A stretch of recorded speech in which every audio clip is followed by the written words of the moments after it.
umekuja na nguvu nyingi, umekuja kutikisa mji. Naam. Umekuja kifalme na mahadhi ya Pwani. Nini confidence? Nini siri ya haya yote? Kwanza kamati ya mashindano haya ya muungano iliwasiliana mimi, bwana, mbona timu inafika fainali hatukuoni mwenyekiti? Nikawaambia nipo kidogo likizo, nimeenda Qatar na kula kidogo maisha huku, nasubiri jambo la Meja Jenerali sana. Alikuwa Qatar. Tanga? Duniani wawili. Duniani wawili. Kama ulimuona mtu kama mimi Tanga, basi huyo mtu sio mimi. Kidai kwa cha Tanga kile. Hapana, ilikuwa Qatar sana. Hata hip hop ulipiga Tanga? Hip hop nilipiga nikatuma. Nilikodia studio moja kule Qatar. Yes. Baada ya hapo sasa mashabiki wa Yanga wakanitumia sana pesa, kupiga sana simu, bwana, kama tumepoa poa huku, hakuna tena mzuka, watu wadogo huku wanatamba sana. Kwa hiyo tunaomba uje. Mimi wana Yanga tena wakishanijia maelekezo, mimi nani niyapinge. Kwa hiyo nikakatisha likizo yangu, nikatua straight na Qatar Airways leo hapa na nikashindwa kwenda nyumbani. Kwa hiyo nilipotua ndivyo hivyo nikatoka pale airport, nikaanza kazi ya kuizunguka Zanzibar. Nimetembea Zanzibar leo. Piga sana muziki hapo, piga sana madufu, tumetembea na mwisho tukaenda kule kwenye kuruka kule bahari. Watu wakawa wanabishana, huyu anaweza kuruka, hawezi, nikamwambia tulieni, mimi ndo shughuli zangu. Yaani kama nisingezaliwa binadamu siwezi ningeishi majini. Umeelewa? Basi nikamwambia pigeni nyuma, nikarudi nyuma, nikaruka pale kwenye makachu, karibia kabisa na boti zile. Na msuli wako? Yaani sio kuruka, nilipaa. Yes, niruka. Kwani nguo zimeloa hizi? Hujatoka msuli kwenye? Anatoka. Fungwa vizuri. Sasa unajua na maswali yake. Hapana, msuli hujatoka.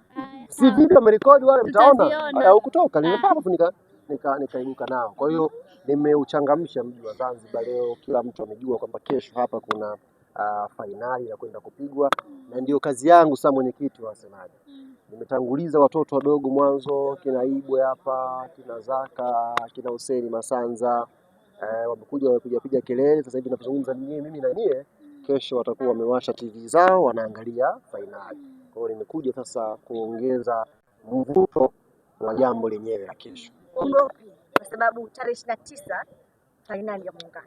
Unajua tarehe 3 kuna dabi. Wewe unakuja na hizi kaheka zako. Sisi kama Yanga Afrika, narudia kusema tena, hakuna timu duniani Yanga tunaiogopa. Sisi Yanga tunaheshimu tu mpira, lakini hakuna timu tunaiogopa sisi kama Young African Sports Club. Iwe Simba, iwe Pamba, iwe Barcelona, iwe Bayern Munich. Hakuna timu tunayoifikia as long as ni timu za mpira wa miguu, bali tutakwenda kuzungumza kwenye pitch. Kwa hiyo sisi hata hizi dabi zingepigwa 10 mfululizo, yaani Ijumaa, Jumamosi, Jumapili, Jumatatu, tungezicheza na tungepambana tushinde zote 10 mfululizo, kwa sababu uwezo huo tunao na quality hiyo tunayo ya kudeliver. Kwa hiyo hatuna hofu. Na wana Yanga nimeona, yani katikati hapa kama waandishi mmekuwa mkiwatisha hivi. Kama mmekuwa mkichambua tu upande mmoja kwamba atakulipa kisasi mwaka huu, yani mmekuwa kama mnawapa hofu hivyo wana Yanga. Niwaambie, Yanga ndio ile ile. Hakuna kilichobadilika. Moto utakaowaka ndio utakaowaka tena na kesho. Yaani hakuna kitakachopoa. Kwa hiyo sisi tuko tayari.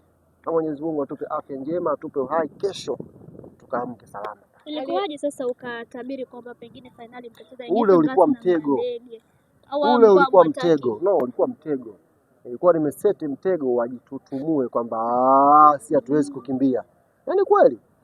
Wanasemaga duniani, plan vitu vyote, usiplan kitu chako na Mchaga. Panga mambo yako yote, usipange jambo lako na Mchaga. Selemani Mwalimu kawauza wenyewe. Kawachoma. Yaani panga vitu vyako vyote maishani. Hii si Mchaga anajua? Usipange jambo ukamwamini Mchaga. Selemani Mwalimu ambaye ni Mchaga mwenzangu kawauza wenzie. Kafanyiwa sabu, kaambiwa akakalia kati ya uwanja, kaenda kaweka. Hivi mlifuatilia ile mechi vizuri nyinyi? Baada ya goli kuingia, mashabiki ndo walishangilia. Viongozi wao wote wakawa wamejinamia. Anajua Sele katuponza. Lawama tena. Dabi sio mchezo ni. Wewe dabi ungepata kichwa tu. Kwa hiyo zile sura zao mbozitazama nikaona tayari Sele. Sele kama unalala Sele. Sele. Sio kwamba wamefanya hivi ili kuja kuonyesha kwamba na nyinyi hawawezi kukimbia, kwa sababu hata Selemani wewe alisema watu mlikuwa mnasema Simba atakimbia. Mimi nitumie fursa hii kumshauri Selemani Mwalimu. Ni rafiki yangu na of course ni mkabila mwenzangu, kwa nampenda. Embu acheze mpira Sele. Mambo ya mdomo haya atuachie sisi. Yani Sele pale klabu yake na wasemaji acheze boli, asijitie kwenye katikati ya majadiliano. Mimi kama mkabila mwenzie najikaza mno kumbomoa. Yaani najikaza mno mwanangu Sele kwa sababu ndo mwanangu. Lakini naona anapoelekea ni ngumu kumtetea. Sasa ni muombe ndugu yangu Sele, cheza tu boli. Maneno hebu yaache, sisi ndo kazi yetu. Hapo kuna msemaji wako mwache tangulie mbele. Maana sasa Sele kila mechi ikiisha anakuja mbele kujifanya kama anaitaka Yanga. Lile goli lake la offside hapa lisimdanganye kwamba Yanga anaimudu. Ajiandae vizuri, atoe pressure, aje acheze mechi yake, atakutana na kina Baka, mechi itakuwa nzuri. Wamejipanga na wao pia kwamba safari hii kombe liko uwanjani, basi mechi ni mechi na hao. Tulileta watu kutoka Egypt pale kwa Mkapa. Kombe la NBC lilikuwa liko uwanjani na wakachukua 2 pale. Sio tukio la kwanza. Ndio maana nasema nyie kama mnawadanganya hivi. Wamesema tusiende na historia. Sasa na historia. Kweli, sasa na historia. Sasa na nini sasa? Na hili. Kwa hizi 6 tulizowafunga tuziache. Yaani tusizungumze hizi 6. Wao wangeweza. Wao wangeweza. Wako bora sasa hivi. Wewe umpige 6 Simba master mfululizo usizungumze. Wao wangeweza kunyamaza. Yaani sisi hatuwezi kunyamaza. Hii yaani kwenye rekodi ishawekwa hii. Kwamba Yanga katika michezo 7 waliocheza na Simba aliambulia sare 1 na goli 1 la offside, akafungwa mara 6. Yaani hiyo imebakia kwenye historia, hatuwezi kuacha kuizungumzia, itadumu milele. Wanasema wanaanza upya kwenye dabi hii na dabi inayofuata, Meja Jenerali. Hizo za nyuma wanazifuta. Wafute wao, sisi tunazo. Sisi hatuwezi kuzifuta. Wanaanza upya. Sisi tunazo. Na ndio nataka kama unaamudu sana. Sasa shida yenu nyinyi ni moja. Hizi mara 6 ambazo tumeshinda Yanga, hatukushinda kwa sababu wao walikuwa wanajiangusha. Tulishinda kwa sababu tulikuwa tuna uwezo wa kushinda hizo mechi. Kwa hata kesho tunakwenda kupambana kwa uwezo mkubwa wa kushinda pia na hiyo mechi. Wao wajiandae kama wanavyojiandaa, sio jukumu letu. Wao watakutana na Yanga Afrika kwenye pitch. Yaani uzuri ni kwamba game hii inaanza kupigwa hapa Guantanamo, tukimalizana hapa tuko kwenye boti moja, wakulia wanalia, wakufurahi wanafurahi, tunaenda jeshini. Yaani hakuna kupumzika. Tapumzika tarehe 4 kuulizana. Ulivuna nini kwenye 2? Na jeshini sisi kuambia mnaenda jeshini. Hapo mnaona mlikuwa hapo message hii kweli. Njoo zungumzie kuhusu uwanja. Sisi tulitoa maombi TFF baada ya kuona bodi ya ligi. Baada ya kuona kwamba tangazo la uwanja linachelewa. Tukawaomba bodi ya ligi kama inawezekana pale Bunju tuende tukajenge tu majukwaa tupige mechi pale. Bunju ipi ule uwanja wa mazoezi? Uwanja wa mazoezi. Yes. Tuliwaandikia bodi ya ligi kama wanashindwa kutangaza uwanja. Twende Bunju tukapige. Tukapanga. Lakini nimewaelewa walipochagua Meja Samuyo. Kimsingi Benjamin Mkapa imefungwa. Unajua hata mechi ya kwanza, ninyi wachambuzi na waandishi baadhi yenu mna twist hiyo story. Hata mechi ya kwanza iliyopigwa New Amani Complex, uwanja wa Benjamin Mkapa ulikuwa na shughuli. Ule uwanja sio wa Simba, sio wa Yanga jamani. Tuelewane hili jambo. Ule uwanja ni uwanja wa serikali. Hata wewe zao ukitaka kuolewa unaweza kuukodi ule uwanja ufanye harusi yako pale. Sio unaona vizuri au ndoa iko mbali? Mbali sana. Ni vipi visivyowezekana? Ni uwanja wa serikali ambao unakodishwa na mtu yoyote. Sio mali ya Simba, sio mali ya Yanga. Kwa sisi wakati wa mechi yetu uwanja ulikuwa umekodiwa na shughuli nyingine.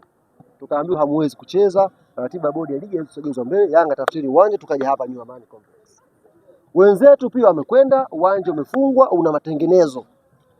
Wakatafuta uwanja mwingine wakaona waendelee Jenerali Samuyo. Kwa hiyo hakuna kibaya. Uko tayari. Sisi ule uwanja ni uwanja mzuri. Pichi ni safi na kila kitu. Hamna shaka. Na uzuri pale jeshini sasa pale. Hakuna michezo ya kufikia na kufukua pale. Ndio sisi Yanga tukifurahi. Yaani katika uchaguzi wao wamechagua pia kwenye uchaguzi wetu sisi. Tulikuwa tunaomba dua wachague uwanja ambao itakuwa ngumu kufikia na kufukua. Wameenda jeshini pale. Pale asubuhi saluti, mguu pande, jioni mguu sawa. Utaingia wapi? Yaani utaingilia wapi ukamwage vitu pale? Asubuhi mguu sawa. Ndio wenyeji wameuzoea. Wenyeji wa kwao. Wanashinda kule karibu. Wakishinda karibu. Uwanja wao. Ndio kitu mnadanganyana hivi. Pale ule uwanja wa nani? Wa JKT. JKT si jeshi. Kwa jeshi lote Simba lile. Yaani jeshi lote Simba lile, jeshi lote lile. Nataka kusema kwamba ule uwanja wa jeshi kwamba hata hawana mamlaka. Wakijua huku. Sisi tunajua nyuma. Tukutane Samuyo. Ali, kiuhalisia sasa hali ya kikosi ikoje, morali, lakini pia tumeona viongozi wamekuja, Arafat Haji, Engineer Hersi, wewe umetia timu hapa kwamba mko serious na kombe mnalitaka. Sisi tuko serious na kila mchezo ambao tunakwenda kucheza. Tunafahamu ni Kariakoo Derby yenye msisimko tofauti. Ina timu moja ambayo ni kubwa na ina timu moja ambayo ni mnyonge kwenye hiyo mechi. Kwa hiyo msisimko wake, mmoja anataka kuendeleza ukubwa wake na mmoja anataka kufuta unyonge. Kwa hiyo pekee imetupa sababu sisi hata kama kusingekuwa na kombe kesho, tukapambane tushinde mchezo kwa ajili ya kuendeleza ukubwa wetu. Unajua mechi ya kwanza ukiangalia vizuri ambayo tulicheza New Amani Complex, kitu pekee ambacho tuliwaachia wenzetu na wakanufaika nacho, maana manufaa makubwa ya Simba ni kupata sare. Kitu pekee ambacho walinufaika nacho siku ile, tuliwaacha wakawa na confidence kubwa. Afisi tukaingia kawaida, tukaingia nomo. Kwa hiyo wakatushtua pale uwanjani, wakaanza na tempo ya juu, wakimbia sana, lakini bahati mbaya hawakuweza kufunga goli. Sasa mechi hii tumewaambia kina Duki Oga Abuya, tumemwambia Damaro, ikibidi kufa kafie kesho uwanjani, wana Yanga tutakuzika. Sababu tunataka heshima. Tumewaeleza clear kwamba hatutaki maneno haya yanozungumzwa. Maana kuna mtu kasema kwamba walikuwa wanaangalia mechi wakawa wanaomba dua na Yanga tulipomfunga Azam wakashangilia. Hiyo kauli imetufikia na tukawaambia wachezaji, hizi dharau inabidi zifike mwisho. Mtu kama unampiga komi, piga tena. Kwa hiyo tumwambia wachezaji wote, mwambia Max ile ya Azam kafanye mara 4 yake. Twendeni mkajitoe, kwa sababu wana Yanga sio kwamba wameridhika na kumfunga Simba mara 6. Nataka tumfunge hata mara 50 ikiwezekana. Na jukumu hilo ni la kwenu nyie. Dabi kile inavyoitwa leo ni mchezo mpya, tukapambane tushinde. Mechi iliyopita ile hataki ajirudie tena, yani ule ubaridi ule, tuachie mpira hakuna. Ndio maana tumwambia ikibidi mtu afe kesho uwanjani, tutakwenda kumzia kama shujaa wa Yanga, tutasherehekea ubingwa wetu. Tunataka wakapambane 100%. Hakuna mambo tena ya nini, hakuna. Tunataka ubingwa na tutakwenda kuupambania kwenye pitch inshallah. Kwa wachambuzi wamalize maneno yao leo usiku. Kwanza ameanza kubadilika. Baada ya unajua siku ile bwana, Simba alipomfunga Mlandege, yani imechambuliwa kama Simba akataka kumfunga Al Ahly. Mkasaulika nyie mnamtawaza. Timu iko nafasi ya 13 ligi ya Zanzibar. Nafasi ya 12 nafikiri uko 12. 6-7. Mlandege? 7. Subirini hapa. Labda kama kashuka juzi. Subirini. Naanza uongo hapa. Ngoja tu. Si unajiridhisha? Ambaye tujiridhishe. Nafasi ya 7. Unajiridhisha? Sawa. Tulieni hapa. Kwa mnakuwa mna wasiwasi. Sio wachambuzi. Tulieni hapa. Msimamo uko wapi? Msimamo wa ligi kuu ya Zanzibar huwa. Mlandege nafasi ya 7. Mlandege nafasi. 12 ni mafunzo. Wale timu ya mwanzo walicheza. Kwa hiyo wamecheza mtu wa 12 wakamtoa na mtu wa 7. Yaani top 4 ya timu bora za Zanzibar msimu huu, Mlandege na mafunzo hawapo. Ndio watu wao wametolewa na nyie mmechambua kama ni Barcelona fulani hivi. Sasa kesho ndio siku ya haki. Tunakwenda kukutana. Tunakwenda kukutana vizuri. Mungu ametujalia uhai, afya njema. Jioni kesho mpate vitu vya kuchambua. Wanasema hivi, Libasege kesho Shadrack Boka yupo mengi. Walimu walikuwa wanapishana hapa. Inatoa tafsiri gani kwanza kwa nini Young Africans? Kwa tunaona upande wa Young Africans walimu walikuja hapa. Unajua kuna discussions zilikuwa zinaendelea bwana. Na ni vitu vya kipuuzi sana hivi ambavyo inabidi niviwekee mkazo. Simba wamekuwa na tabia moja ya hovyo sana ya kutengeneza pressure kwa waamuzi kwenye kila mchezo ambao wanakwenda kucheza na Yanga. Na juzi ndugu yangu Ahmed Ally ametoa kauli moja ya hovyo sana kwenye mpira, kusema kwamba mwamuzi akikataa goli letu ndio watajua sisi ujinga wetu ukoje, sijui vitu kama hivyo, sijui consequences zake zitakuwa kubwa sana. Ni kauli ambayo haina maana. Kwa hiyo kumekuwa na pressure kubwa sana ya waamuzi. Hawa watu wameingilia waamuzi wa nje, wakaja wao kutoka Misri, tukawafunga vile vile, si ndio bwana? Wametaka si mwamuzi gani apumzike, kaja mwingine tumewafunga vile vile. Kwa issue sio waamuzi, issue ni uwezo wenu. Ndio maana hata hii nimesikia kwa Dar es Salaam mwamuzi anakuja kutoka Morocco. Mimi nimefurahi. Wallahi nimefurahi. Yaani moyo wangu umekuwa na amani kwa sababu tunataka mechi ichezwe tuwashone kama ile ya Misri. Yaani watoke wapigane wenyewe, wasitafute mtu akufanyaje wa kumsingizia. Hii ni tabia ambayo hatutakiwi kuichekea. Waamuzi ndio wale, yani waamuzi katangaza mechi. Bado katangaza. Watu nani? Sijui, lakini palikuwa pande hizo. Msomali. Haya, eti Kisugu bado. Haya, Kisugu eti anaamka naye Kisugu na nyie mnampelekea maiki eti Kisugu anasema yule refa si Msomali, ni mshabiki wa Yanga tawi. Kweli kabisa na nyie mnapost yani kama ni habari. Mtu wa hovyo tu, kwanza nauli ya kuja ukakosa. Nauli ya kuja huku ukakosa Kisugu kaniomba mimi asubuhi. Kisugu line yake ile. Kisugu nauli ana. Ngoja iko wapi? Namuua hewani. Namuua hewani. Mtu wa hovyo yule Kisugu. Anakuja eti anasema kwamba Mikoi Kisugu yuko wapi hapa? Asubuhi. Nikamwambia Ali Mikoi huyu hapa. Umemtumia? Hana nauli ya kuja. Mtu yuko zake Tandale anaanza kuponda waamuzi. Tandale kakaa pale. Waamuzi wale bwana wakule nauli na kamaweza kuongea, bwana Ali mfanyie mpango nifike Zanzibar. Nikamwambia haya umeponda waamuzi. Haya huku sasa unakujaje? Na umempa. Alimempa sasa mimi si mtu mungwana. Mimi mtu mungwana. Najua wao wana njaa. Lakini ndio umempasua hewani. Shida. Kuna shida? Kama amemind asiniombe tena.